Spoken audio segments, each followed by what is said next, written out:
The Friday the 13th series is probably my favorite slasher series. This introduced me to the horror genre and got me really into horror as a genre. It's probably one of the most interesting franchises, especially of all the major slasher ones, because it starts somewhere completely different and really ends up kind of different. When you think of legacy franchises, you've got like Friday the 13th, Star Wars, Star Trek, Godzilla, James Bond. All of them throughout the years, they're going to have different reboots and different directors come on and do different things creatively. But I think Friday the 13th does the most interesting in terms of how it evolves. And it evolves, it does. Because when you look at the very first film, the killer isn't Jason at all, as we know him. It's actually his mother, Mrs. Voorhees, which back in the day especially, it was a common misconception. Today, I think more horror fans are aware of that fact. But that very first film, Jason is just a dead boy, and his mother is killing the counselors to exact her revenge. You had the 8 Paramount films, then you had the 4 that New Line Cinema did afterward. That's when the series really jumped the gun and started to do things completely different from what they'd done before. So you have the 12 films, and then you have the television series, which came out in the late 80s, which had nothing to do with the movies at all. And then, of course, you had some video games, you had toys, you had comic books, you had novels. So this was one of those that there was a lot of things coming after it. And what was really interesting was this was essentially a knockoff of Halloween.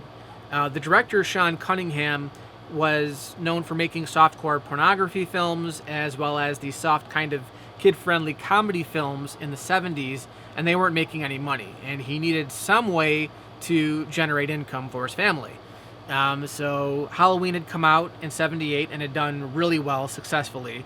And Sean Cunningham came up with the title Friday the 13th. And this was before there was even a film idea there. But he knew that if he could market the title Friday the 13th, he could sell that. And that's what he did. He put out an ad in Variety and hired Victor Miller as the screenwriter and went to work on making the original film. Tom Savini was brought on to do the visual effects, and that was kind of the big innovation with this film. If you look at Halloween, there's very little blood and gore. That film was all about suspense and build-up more than the actual payoff.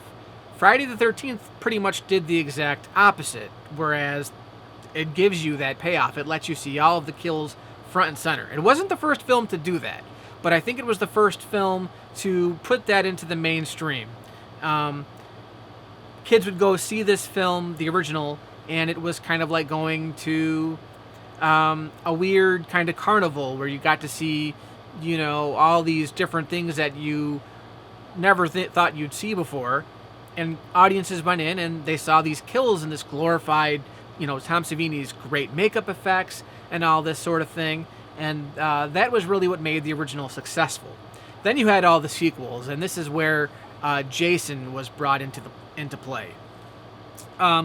Essentially, with Paramount, they were making the same movies over and over again. So if you look at parts 1 through 8, yes, in each one they tried to inject something different. The formula is pretty much the same. The only thing that really changes from each film is Jason and the look of Jason. The first time we were introduced to the character, we don't even know we're led to believe it's a dream sequence in the original film. There's that great climactic scene where little boy Jason jumps out of the lake and attacks our survivor, Alice, played by Adrienne King. And for all we know, that's a dream. And then when part 2 came up, Sean Cunningham wanted to do what they tried to do with Halloween, was where every sequel would be based on Friday the 13th, but tell a different storyline.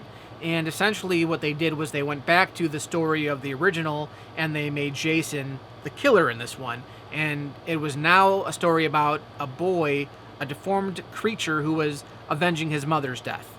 So they did a little bit of retconning, but Jason became the main villain of the series from part 2 all the way up until the current incarnation.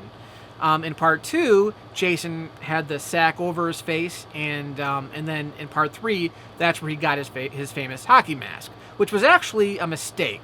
If you look at a lot of the interviews for that film, no one can really peg who put the mask on Jason, but it was really a lighting test. And it got such a great reaction from the crew that they just kept him in the mask for all the movies moving forward. One of the interesting things about this character is that even though each movie from 1 through 8, the first 8 that Paramount did, even though they were the same, they tried to do different things, and the look of Jason changes dramatically in every film. So in the first one, he's a boy. In the second one, he's kind of like this misshapen mongoloid character. He's got these patches of hair everywhere. In the third one, when you see him, he doesn't have any hair, but his face is still disfigured. In the fourth one, when you see his face, they went back to kind of this mongoloid look that Tom Savini created from the first film. Then we have part 5. Part 5 is the one where they try to do something different, and Jason technically isn't in the film. People either love this one or hate this one. It pretty much does the exact same thing that all the other ones does. What's different between, like, Friday the 13th 5 and Halloween 3, for example, Halloween 3 takes place in another world. It doesn't even really reference the other films. Part 5, Friday the 13th, A New Beginning, actually does bring over Tommy Jarvis from Part 4. It does reference Jason. It continues the story, just not in the way that everybody was expecting. And I think a lot of people thought that the ending of that film was not satisfying at all. I personally really like Part 5. It's got a sleazy factor to it. There's a lot of TNA in that one. Not that that's a bad thing, but watch it and you'll see what I mean. There's a definite sleazy quality to it. And then in Part 6, that's when Jason came back and he got this reputation as Zombie Jason. Part 6 is my personal favorite of the whole series, directed by Tom McLaughlin, who injected some humor in there. There's a little bit of breaking the fourth wall and self-referential humor. And Kevin Anderson, who later would go on and write the Scream series for Wes Craven, he always cited Jason Lives, Part 6, as one of his inspirations for his kind of humor in Scream. We have Part 7, where Jason was first played by Kane Hodder, and that's my favorite look of Jason. He's big and bulky, really scary. You can see part of his spine showing. His skin is all shredded up. His clothes are all tattered. You can see part of his face through the mask. And then for some reason in Part 8, they have the slime factor. He's covered in slime. He's wet all the way through that movie for some reason. And then after that, the series really jumped the shark and did things differently. So you had the first 8 Paramount films.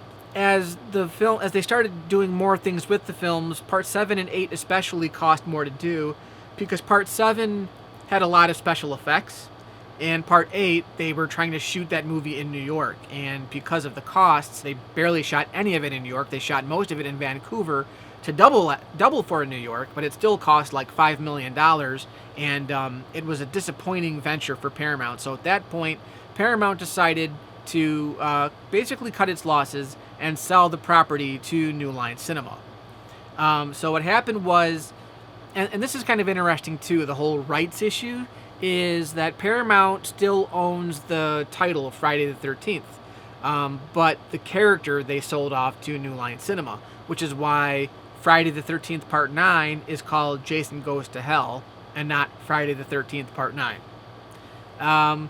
Part 9 was very interesting, but again, it's very controversial for the series because it does something completely different, but so different that it doesn't feel like a typical Jason movie.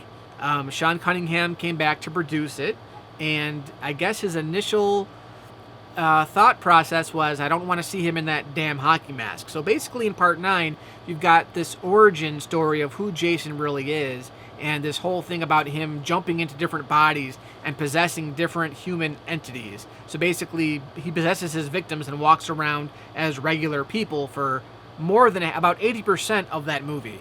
I actually liked 9. That was actually the first one I saw in theaters. I saw it when I was 10 years old, which was I was probably way too young to see that movie, but I begged my dad to take me to see it. He finally took me to see it, it's probably still the most violent one in the series, but I love it because it's so different. It's not even a very good movie, but I just enjoy how kind of sick and twisted it is after, the typical camper in the woods thing from the first 8 films. Then you've got Jason X, Jason in Space, which is about as dumb as it sounds. And then you've got Freddy versus Jason. Now, Freddy Jason, a lot of fans, even though it made a lot of money, a lot of fans don't like this one, and I don't really know why, because it gives people exactly what they wanted. I've heard a lot of people say they don't like the casting. I don't either, but when has the casting in these films really been essential?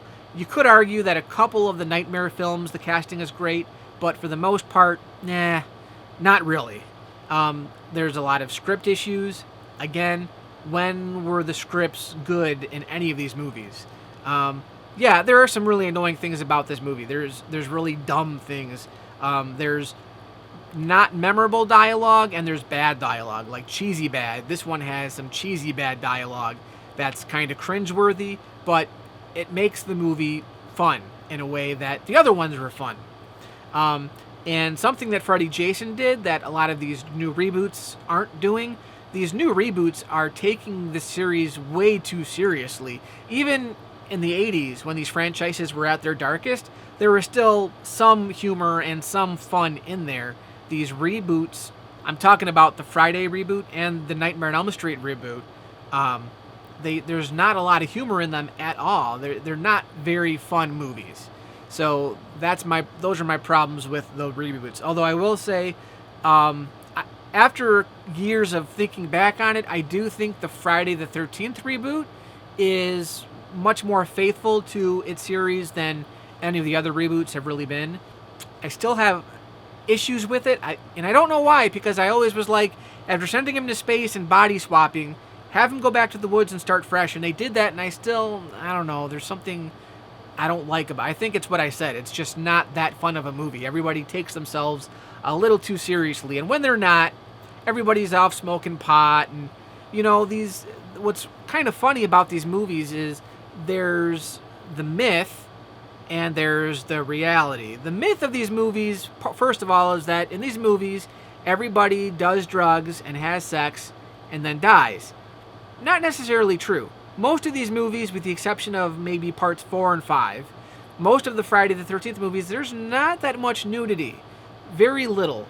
Usually it's, they show some breasts for like a split second, and it's not very gratuitous. There's not a ton. The remake, there's quite a bit too, because they followed that myth of, all these movies had TNA. To a degree, most of them did. The only one that had none was part 6, which I actually respect about that film, but most of them don't have much. Then there's the gore. A lot of people talk about how the MPAA really slashed out a lot of the gore effects in these films, and they did. These films got butchered nonstop. But I think the myth is that they started off very violent, and then they kind of got less violent as they went on. Not necessarily the case. I would say definitely the first one is one of the more violent ones for showing a lot of the over-the-top stuff.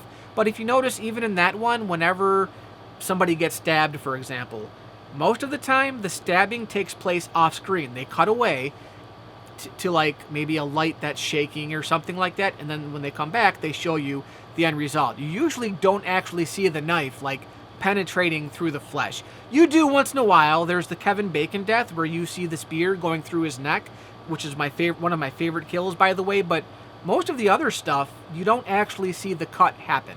And that's true for most of these films.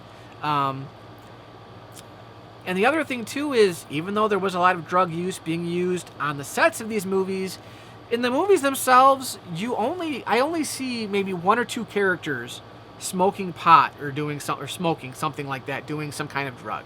It's usually not everybody smokes and does drugs or has sex and dies, because the majority of these people aren't doing drugs and they aren't having sex. They're just getting killed. So that's a myth that, yes, it's true. It does happen. Not as much as people think. If you go back and count, there's very little nudity. The blood is there, obviously, but you'd be surprised at how many times they cut away from stuff. And the drug use, again, it's there, but it's not like every character is off doing drugs. Usually it's like one couple doing drugs, and Jason finds them and kills them. And it's not because they're doing drugs, it's just because they're there. He's an equal opportunity slasher. These are very fun films. I used to think that these were like the greatest films of all time. They're not, because they're simply following a paint-by-the-numbers formula. It's essentially Jason going off and killing a bunch of teens. They've never really derived from that formula, with the exception of Jason Goes to Hell. And a lot of fans hate that one because it did something drastically different. There have been talks for a long time about bringing other sequels to it. I'm really frustrated by the fact that they just announced 2 Halloween sequels, which means that essentially there will be 13 Halloween movies before there's 13 Friday the 13th movies, which bums me the hell out. There should have been a 13th Friday the 13th movie. Unfortunately, they can't do that right now because of the pending lawsuit between Victor Miller and Sean Cunningham. I won't go into it, but it is out there, and it's stopping any kind of motion on anything from video games to more sequels coming out. There are a lot of fan-made sequels coming out where actual fans are crowdfunding and getting money to do these really nice, polished-looking fan films of Jason. So they're keeping the character alive, which is very important and awesome. So I would check out some of these short films, especially the one that I did where I played Jason. There's a couple of really good documentaries about the Friday the 13th films. One that's really good, it's about 90 minutes. It's called His Name Was Jason, and it's narrated by Tom Savini, who of course did the makeup effects for parts 1 and part 4. And it goes into, the making of the films in general, the character. It's an interesting documentary, but they one-upped it, and they did an expanded documentary set, an 8-hour documentary called Crystal Lake Memories. And this is based off of this awesome behind-the-scenes book, Crystal Lake Memories, as well. So this is like the film version of it. It goes through all 12 movies, and there are literally hundreds of interviews from everybody from cast to crew to producers like Frank Mancuso Jr., Harry Manfredini, who did the music. Everybody gets interviewed pretty much in these films. All the Jasons get interviewed, all the actors who played Jason. This is a great, great documentary that goes in depth to all the different movies in the series. As far as video games go, there's 2 that I know of. There's the NES one. And what's interesting about this game is it's a where the hell do you go kind of game. There have been several reviews online covering this game. This game was made back in the 80s when there wasn't a common way of doing video games. The only tried and true way of doing a game was a platformer like Super Mario Brothers. So the most successful games on like the NES, the Nintendo, emulated that. The games that weren't as successful was when they tried to do something different, like Friday the 13th. It's a very complex game. I had it as a kid. That was actually my kind of gateway into the world of Friday the 13th. There are some jump scares in it. I have no idea how to play the game, though. But Jason is in it. It is based loosely on the movies. And then you have the recent game on the PlayStation 4, the Xbox One, and the PC, which is basically an online game. It was crowdfunded. I can't get into it because I'm not good at online games. If you're in a room with people that you know and you get along with, it can be fun. Most of the time I go in and everybody hates me and they kill me first and I hate it. But no, it actually takes very good care of the source material. It lets you play as all the various different Jasons from all the movies. It's a very kind of simple aesthetic. One person plays as Jason. It's a randomizer, so you never know if you're going to be playing as Jason or the counselors. But obviously, if you're a counselor, your mission is to survive, and if you're Jason, your mission is to kill everybody. And you have some of Jason's signature special powers. So check that out if you haven't. I have it on the PC. Not a bad game. But if you haven't seen these movies, I don't know why not. Nowadays, especially if you're my age, they're not really scary. They can be gory, but even today, in the wake of like Saw and Hostel and some of those other movies, these are nowhere near that amount of gore. The gore is actually kind of fun to watch because it's kind of cool to see, like, wow, how did they do that effect, you know? And a lot of the stuff is over the top. They've got some movies where Jason is just bending people in half, like literally. It's really out there. So yeah, check it out, because I love this franchise. It's a fun franchise, and check any of them out. I don't know if they're on Netflix. There have been several DVD and Blu-ray releases of them. I actually have the Friday the 13th, the Ultimate Collection. This is the only time in North America where all 12 films were put together in a box set, because Warner Brothers temporarily had the rights to all the films. The rights have now gone back to the original owners, I believe, so it's very hard to get all 12 in one set. Usually you can get like the Paramount films in one set and the New Line films in another.